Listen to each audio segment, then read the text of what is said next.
Hello and welcome to the Firefly LED Controller presentation. I aim to just give you a high-level view and go deeper and deeper into the technical details as we go. So who am I? Kyler Osborne. I started programming with making Flash games, joined the robotics team in high school, studied computer engineering at University of Texas at Austin, then worked at Silicon Labs full-time as a product test engineer, and then traveled and freelanced in 2023. From about 2016 through 2023 is when I was most active making LED projects. So as an overview, I'm going to introduce you to LEDs, I'll introduce you to the hardware, we're going to go dive deep into the software with the architecture, sound, color, output, and then I'll show you the application of all this.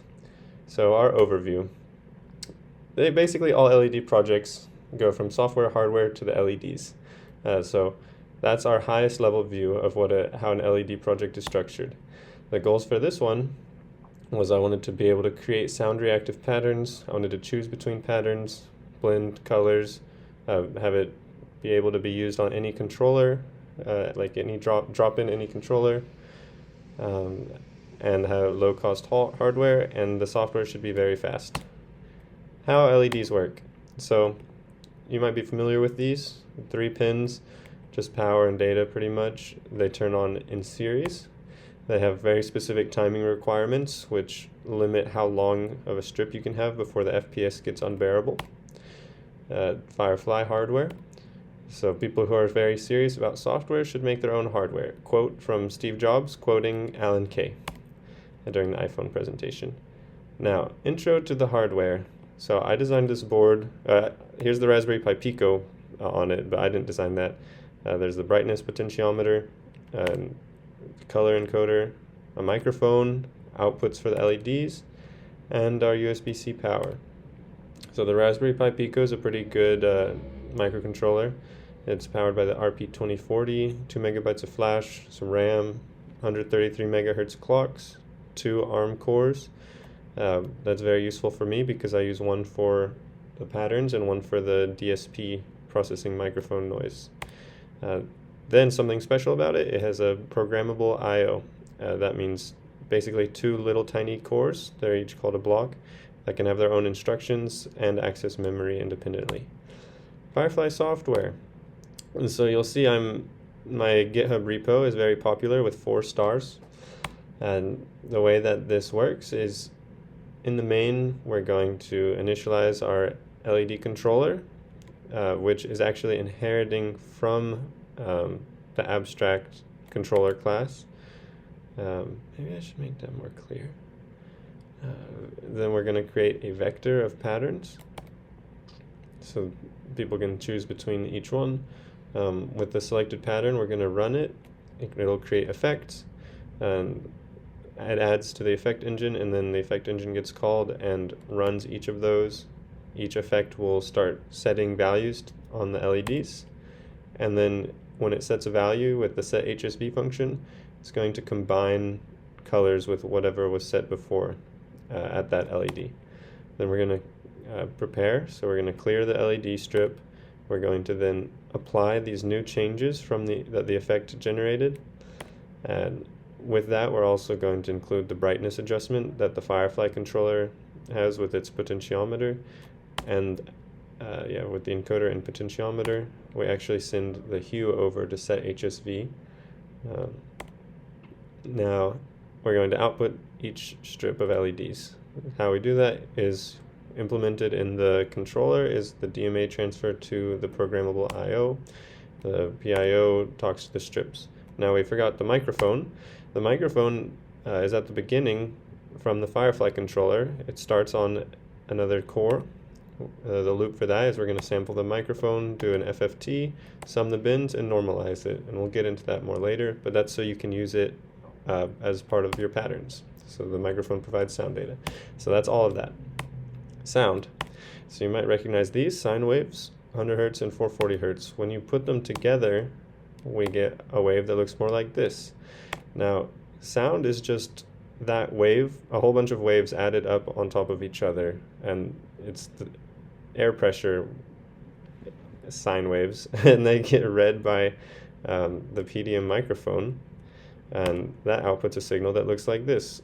It's a very fast signal, so we do get a lot of samples. PDM is pulse density modulation, so for higher areas we're going to get a lot of highs out of the microphone, and for low areas we get a lot of lows, and kind of like a gradient in between.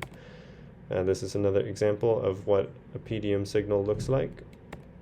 It's just forewarning, I did not implement the PDM decoding. That was by ST Microelectronics, and also the handing window and FFT are from an ARM DSP open source library. Sound, basically we have our wave, and this is being read in by the microphone. This is the wave, and we need to sample the wave. So this is sampling at 500 Hertz, not so great. At 2500 Hertz we're doing better, but I sample at 32,000 Hertz so that I can get a very accurate reconstruction of the wave. Once I have this, I run it through a handing window, so that's basically attenuating the magnitude at the edges so that it doesn't affect the FFT. When we run the FFT, we get back our original frequency components of 100 Hertz and 440 Hertz. We're going to sum those together to get an overall energy, or maybe volume, and we'll have energy over time, and we're going to filter that kind of to smooth out some noise.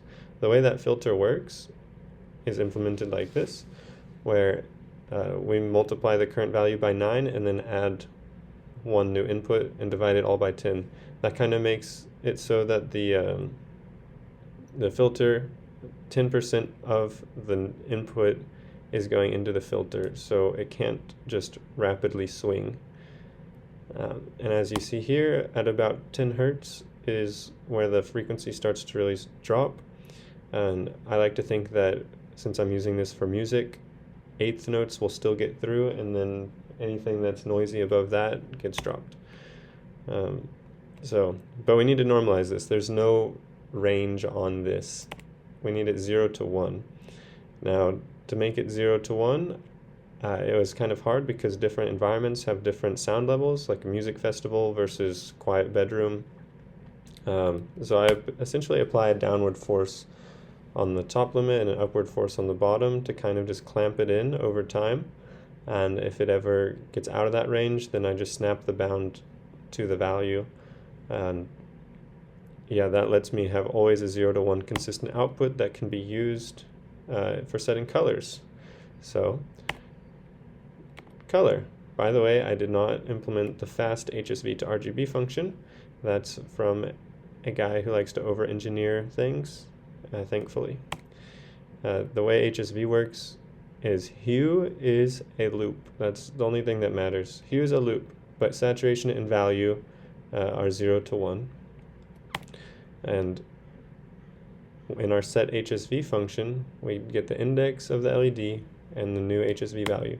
We just add the controller's HSV value based on its encoder, and that's harmless because in the next step, when we sanitize it, it's really just getting float modulus. So it's being wrapped around into that 0 to 1 range, whereas the saturation and value get clamped to 0 to 1. We're going to remap the hue. So a problem I faced was that the colors coming out didn't seem like it would accurately represent a rainbow. Like red, green, and blue had different proportions. It might be because the human eye perceives green stronger, but I didn't know. Anyway, this is a color correction. We're preparing our input by switching it to having 16 bits for the hue. And then we're generating an RGB value out of this fast HSV to RGB function. And we combine that at the index of the LED. So whatever was there before gets mixed in. Maybe there's nothing and it just sets it. Next, RGB. RGB is represented as a color cube. So red, green, blue. And the data looks like this, just 3 bytes. Where you put those 3 bytes in an LED change object, which also keeps track of how many, so it has a count, how many times it's been set.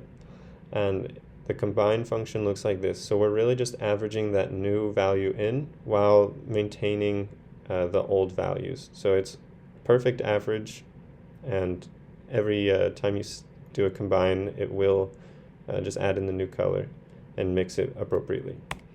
Output. So just so you know, I didn't do all of the PIO, I just messed with it. And there's a lot of setup and initialization code that I messed with, but the core, I didn't really do it. So the LED change array looks like this. We have a bunch of RGB values. We're going to call the apply changes function, which also includes the brightness from the controller and outputs us a byte array that will eventually feed into the strip. But how did we get that byte array? Glad you asked. Essentially, we looped through all the change objects.